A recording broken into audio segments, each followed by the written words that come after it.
Assalomu alaykum hammaga. Bizani yana bitta uspeshniy proyektimizni Pavilion Design asoschisi Abdulaziz aka bilan birgalikda bitirganmiz. To'g'ri aytibdilar. Hammaga assalomu alaykum. Mening ismim Abdulaziz, Pavilion Design asoschisiman. Hozirgi turgan joyimiz Hasanboyda joylashgan 6 sotuvlik yer maydoniga ega bo'lgan xonadonimizga tashrif buyurganmiz. Bu xonadonda eksteryer va interyer qismlarini loyihalashtirib berganmiz. Abdulaziz aka, mana Dreamlight jamoasi bilan siz necha yildan beri nima uchun biz bilan ishlaysiz? Bundoq hisoblab chiqsam, sunnatillaki biz Dreamlight jamoasi bilan 5 yildan ortiq ishlayotganmiz.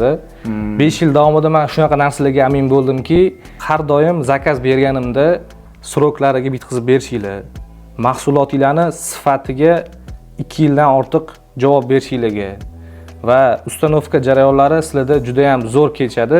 Aytilgan sroklardan ham oldinroq berishinglarga men amin bo'lganligim uchun shu sababdan sizlarni tanlab to'g'ri yo'ldamiz deb o'ylayman. Kattakon rahmat Abdulaziz aka, iliq fikrlaringiz uchun. Siz bilan Xudo xolisa yana ham katta proyektlarni qilish nasib qilsin. Xudo xolisa hammasi kattakon rahmat. Obyektimizni zo'r qilib bitirib berdinglar. Men sizlarga yana bitta narsani tagiga chizib ketsak bo'ladi. Individual zakazlarni ham qilib bera olishadi. Ya'ni o'zingizga yoqqan lyustrani ko'rib qolsanglar, shu lyustrani ham amalga oshirib berish imkoniyatligi bor. Shu sababdan ham men Dreamlight tanlayman.